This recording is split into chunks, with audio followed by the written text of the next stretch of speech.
Somewhere in the Atlantic right now, the most expensive warship in human history is limping home after the longest carrier deployment in modern history. When the USS Gerald R. Ford finally pulls into Norfolk, you would expect a victory lap. Instead, the Navy's most advanced supercarrier is entering a planned incremental availability, or PIA. For a normal Nimitz-class carrier, a standard PIA takes about 6 months. You touch up the paint, clean the marine growth off the hull, calibrate the catapults, and send her back to sea. But the Ford is not a normal carrier, and this is not a normal maintenance cycle. The USS Gerald R. Ford is scheduled to be offline and locked in dry dock for up to 2 full years. Because the Navy's most advanced warship didn't just survive its record-breaking deployment, it broke itself. To understand what is happening inside the hull of CVN-78 right now, you have to look at it as a physics experiment that finally collided with reality. Over the next 24 months, engineers are going to tear open the flight deck, rip out the most powerful radar in the fleet, and completely reconstruct its life support systems. This is Navy Decoded, and today we are going to look at the multi-billion-dollar price tag of building the future, and why the most lethal carrier on the planet has to undergo a 2-year surgery just to catch up to the rest of the fleet. The thing that put the USS Gerald R. Ford in an extended dry dock was a decision that was made before the first steel was ever cut. When you design a ship that is meant to serve for 50 years, you face an immediate engineering paradox. If you build it using technology that is already proven, by the time the ship launches, it is already obsolete. But if you design it around technology that hasn't been invented yet, you are taking out a high-interest loan against the laws of physics. The Navy chose the second option. They decided to build the hull while simultaneously inventing the Electromagnetic Aircraft Launch System, EMALS, the Advanced Arresting Gear, and the dual-band radar.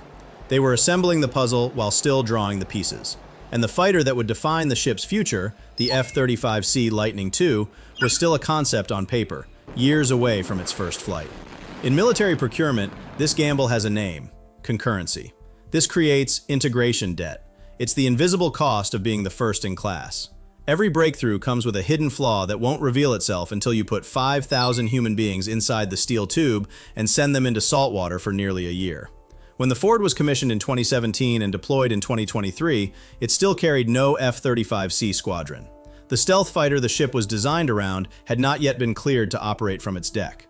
The Ford went to war with the previous generation. The 340-day deployment to the Mediterranean and the Red Sea was the ultimate stress test. It proved the catapults worked. But it also exposed the brutal reality of integration debt. Now, the bill is due.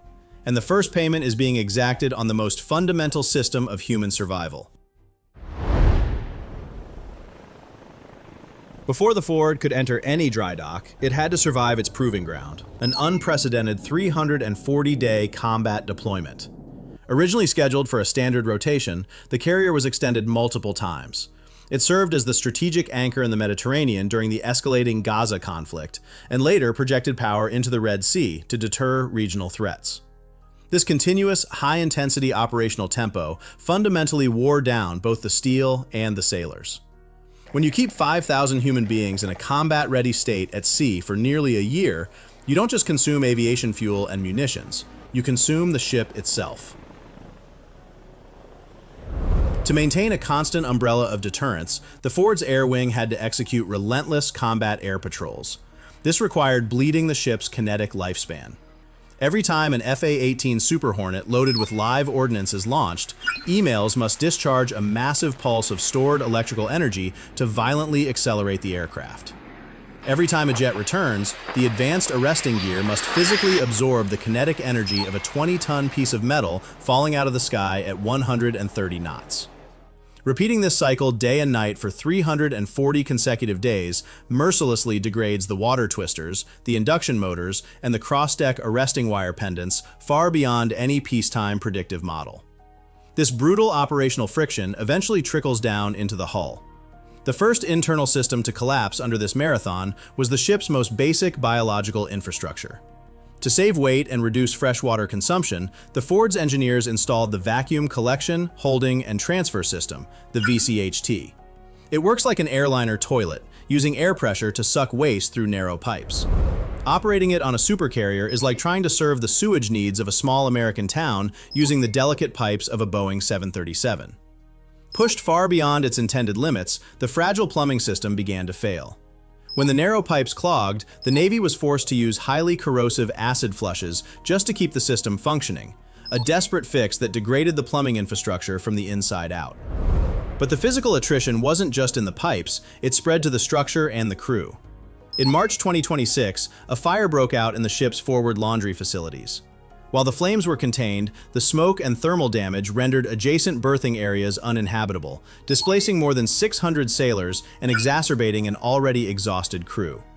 This is the physical cost of engineering efficiency. To save weight, we installed a fragile commercial-grade system. In exchange, we compromised the biological endurance of the crew during the longest deployment in modern history. During this extended PIA, engineers have to fundamentally rebuild these life support systems so they can survive the brutal reality of sustained combat. That rebuild begins the moment the keel settles onto the dry dock floor. When a 100,000-ton supercarrier returns to Naval Station Norfolk and enters a 2-year planned incremental availability, it is entirely handed over to the industrial might of Newport News Shipbuilding for a complete physiological reset. The physical scale of this operation defies any normal maintenance playbook. The ship is maneuvered into a massive dry dock, and millions of gallons of water are pumped out, exposing the Ford's hull to the air for the first time in years. Thousands of shipyard workers descend on the vessel. They erect miles of scaffolding around the exterior. They sandblast and repaint the enormous underwater surface area to halt saltwater corrosion. Deep inside the engineering spaces, technicians must overhaul EMALS and the advanced arresting gear, tearing into the high-voltage energy storage systems that were relentlessly cycled during the 340-day deployment.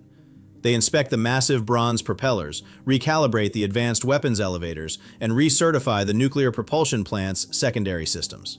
This alone justifies a monumental maintenance period. But while the hull and lower decks are dealing with propulsion and plumbing, the island superstructure of the Ford is undergoing a much more drastic amputation. The Gerald R. Ford was built with the dual-band radar, DBR, arguably the most capable, high-fidelity radar system ever put on a surface ship. It combines the X-band AN-SPY-3 for low-altitude tracking and missile illumination with the S-band AN-SPY-4 for volume search. Together, these two bands give the Ford the most complete electromagnetic picture of any surface combatant afloat. But over the next 24 months, amidst the scaffolding and the welding sparks, the Navy is going to rip the DBR out of the ship. Why would you remove the best radar in the world? Because of logistics. The DBR is a bespoke masterpiece. It is so expensive and so complex that the Navy canceled it for all future Ford-class carriers. The USS Gerald R. Ford is the only ship on the planet that has it. Owning the DBR is like owning the only custom-built engine on the planet. It outperforms everything in the fleet. But when a component cracks, there is no parts catalog. You have to reopen a manufacturing line just to machine that one piece. In a protracted war, a zero commonality system is a fatal liability.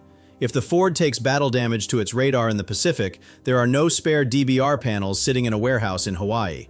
So, we strip the most powerful radar in the fleet. In exchange, we gain a supply chain that actually exists. During this industrial surgery, the DBR will be replaced by the AN-SPY-6 Enterprise Air Surveillance Radar. SPY-6 covers one frequency band instead of two, which narrows the Ford's electromagnetic aperture. But it is built on gallium nitride semiconductor technology, more efficient, more reliable, and most critically, it is being installed on every new ship in the U.S. Navy. From Arleigh Burke Flight 3 destroyers to frigates to amphibious assault ships, SPY-6 is the new standard. By downgrading the bespoke radar to a fleet standard system, the Ford achieves commonality. If a SPY-6 module burns out, a replacement can be flown in from any supply ship in the fleet. Physics dictates the range of the radar, but logistics dictates whether the radar turns on at all. But the most violent phase of this 2-year surgery happens up on the flight deck, and it starts with cutting into the flight deck itself. When the USS Gerald R. Ford was laid down in 2009, the F-35C Lightning II was still a concept, struggling through development. The carrier was optimized to launch and recover the F/A-18 Super Hornet. Now, the Navy needs the Ford to carry the F-35C, the stealth fighter that will define the next 3 decades of naval aviation. Integrating the F-35C onto the Ford is a raw thermodynamic mismatch. The flight deck was engineered to handle the exhaust of an F/A-18 Super Hornet. The F-135 engine runs nearly twice as hot. Inside its turbine, temperatures reach 3,600 degrees Fahrenheit, hotter than the melting point of the blades themselves. They survive only because engineers pump cooling air through hundreds of microscopic channels inside each blade. And even after expanding through the exhaust nozzle, the jet wash still hits the deck at over 1,700 degrees. When an F-35C spools up to maximum military power on the catapult, that thermal blowtorch hammers the steel beneath it. Traditional non-skid paint, which has worked perfectly for Super Hornets for 30 years, instantly melts and vaporizes under the F-35C. The jet blast deflectors, JBDs, the massive steel shields that raise up behind the aircraft to protect the deck crew, physically warp and buckle under the thermal load of the F-135 engine.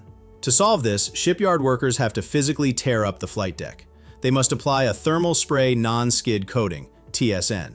This isn't paint, it is a metallic alloy melted in a twin-wire electric arc and sprayed onto the steel deck to create a ceramic-like thermal shield. They also have to rip out the old JBDs and install heavy-duty active liquid-cooled variants with enhanced plumbing to dissipate the extreme heat. But the heat is only half the problem. The F-35C carries a second mission beyond combat. It is a flying supercomputer that vacuums up terabytes of highly classified electronic intelligence. Processing that data requires building a secure compartmented information facility, or SCIF, deep inside the ship.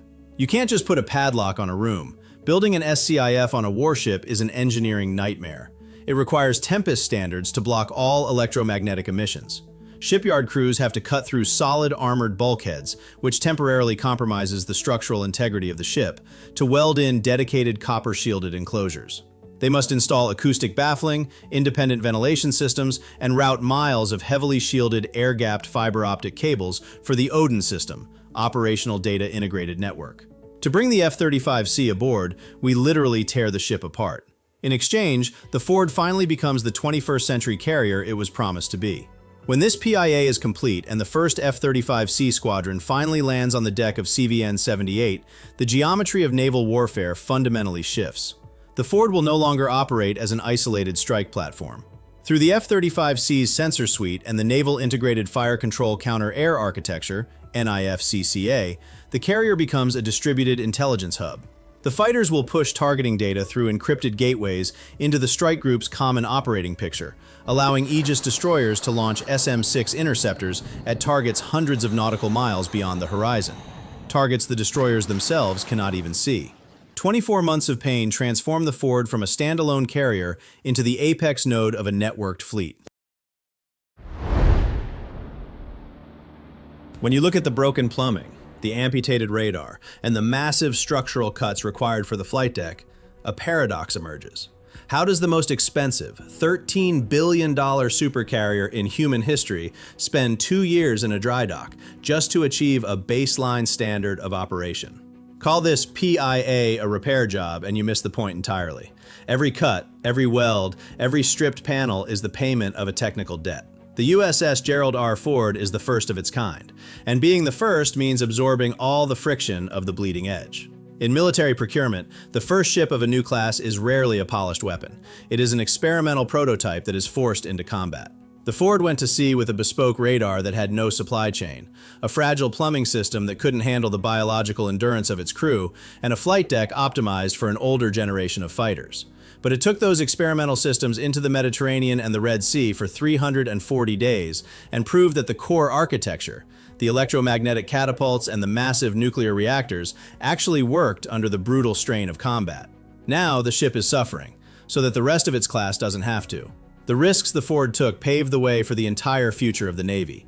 The second ship of the class, the USS John F. Kennedy, CVN-79, is completing sea trials right now. Already built with the fleet standard Spy-6 radar, a thermally hardened flight deck, and reinforced life support systems from day one. Every lesson paid for in Ford's broken pipes and amputated radar is baked into Kennedy's steel before it ever touches saltwater. The Ford absorbed the physical and financial penalties of inventing the 21st century. This 2-year surgery goes deeper than fixing what broke. Engineers are freezing the Ford in time, ripping out the failed experiments, and rebuilding it so that it can finally catch up to the very standard it created for the rest of the fleet. If you believe the Ford earned its scars, drop the word proud in the comments. Subscribe and hit the bell. We break down the physics that the headlines skip over. The paradox of the USS Gerald R. Ford reveals the ultimate trap of military engineering. When you are tasked with building a warship that must dominate the oceans for 50 years, what do you choose? Do you cram the hull with tomorrow's unproven, bleeding-edge technology, knowing you will have to accept a decade of painful, multi-billion-dollar upgrades and broken systems? Or do you build it with yesterday's reliable, proven technology and accept the terrifying reality that your brand new ship will be obsolete the moment it touches the water? The Ford is heading home. The 340-day marathon is over. What comes next is the surgery. Over the coming months, thousands of shipyard workers will cut into its steel, rewire its nervous system, and rebuild it piece by piece. When it finally emerges, it will carry the scars of every failed experiment and the lessons of every broken pipe. The first of its kind always pays the highest price. That is the cost of being the future.